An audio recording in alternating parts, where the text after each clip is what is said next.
Hey, Tom here from the Run Testers with another first run review. In this video I'm going to be taking a look at the Under Armour HOVR Ridge trail running shoes.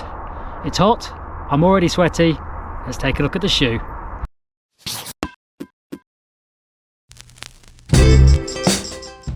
The Under Armour HOVR DS Ridge TR costs £120 or $140.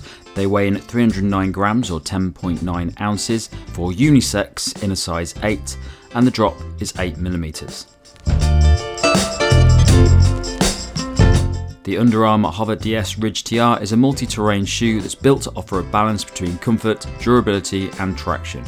The UA HOVR midsole cushioning aims to reduce impact while providing energy return and propulsion, with a Vibram outsole and lug design to deliver a high level of grip across different surfaces.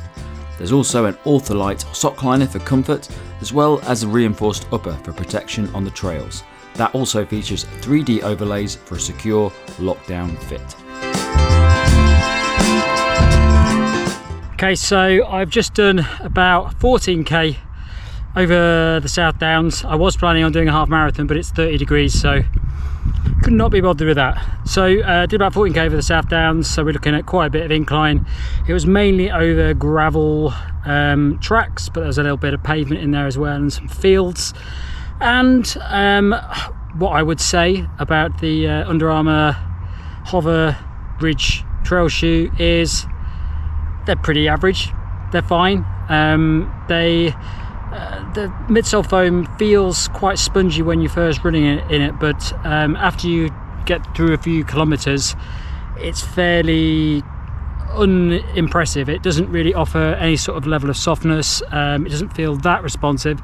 It's not bad, it's definitely not uncomfortable midsole. It's fairly well balanced, so it's not too firm and it's not too soft, so it's probably good from that perspective. It's very similar to the HOVR Machina, which is a fairly unexciting shoe. I think it's fair to say it's sort of a mid-cushion shoe. This is quite similar. This is like the trail version of that. So it was relatively comfy in terms of the midsole. What I did find for the first 6k is the bottom of my foot, my left foot, really started hurting. It was sort of rubbing, hot spots, and just really wasn't very comfortable at all. So it took me a couple of times to relace it and put it back on. I've finally got it to a point where it feels okay now, so I'm not getting any major pain in it at the moment. I do think they're quite a stiff shoe when you start wearing it, so I think they probably take a bit of time to wear in and loosen up a little bit, but they were really uncomfortable for the first 5k. I really wasn't sure if I could continue running in them until I played around with the laces quite a bit. The outsole grip seems quite good actually. I think that's a nice part of the shoe. I did some inclines and declines. It's very dry, so I don't know what it would be like in the wet, but yeah, it has a good level of grip in it. The lugs are quite small, so it's really not designed for anything above sort of light trails. Maybe sort of harder rocky surfaces it would be okay on. I don't think it's going to do that well on anything like thick mud, wet mud or anything like that, but they're a nice level. It's essentially a road to trail shoe, but unfortunately the road side of it is not that comfortable. I think there's probably better road shoes that you could pick for what this shoe does, based on that run. But as I say, I do think it's going to take a bit of time for them to wear in, so I'll give it another couple of goes. Hopefully they'll loosen up a little bit and feel a bit nicer. But what I'm getting from that first run is that it's a fairly unimpressive shoe. It does the job, but I think there's probably a lot of other trail shoes out there that probably do a much better job. I'd also say that they do feel quite heavy. I haven't weighed them yet, I need to weigh them when I get in, but they do feel like quite a heavy shoe, quite clumpy on the feet. They don't feel that lightweight. So what I would say about that is, normally if you're getting a heavy pair of trail shoes, there's a trade-off while you're getting a heavier pair, and that's normally comfort and protection, which I don't really think these give a lot of that in terms of the ride on the trail run that I just did. So yeah, they do feel a bit heavy, and I think it's probably the better options for lighter shoes that still do a better job in terms of comfort and cushioning. Okay, so my early verdict on the Under Armour HOVR Ridge Trail a fairly average shoe from what I felt from that run. I definitely didn't feel like there was anything that stood out where I went, oh, that's a nice feature of the shoe, it's good at that. They feel more to me like a sort of general trail shoe, and in fact I'd probably say they're better suited as a sort of hiking shoe. I think they'd probably do a better job at that, where the weight's not really a big as an issue, and you probably don't really need the performance features that you're going to get on a trail shoe. So yeah, fairly standard shoe from what I felt from that so far. I've been trying a lot of trail shoes recently, and there's definitely some that I'd much rather go for.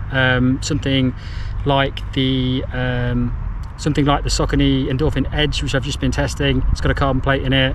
It's got much softer midsole foam in it. Feels a bit more bouncy, feels a bit more propulsive, a lot more enjoyable to run in. Definitely would probably go for something like that over these.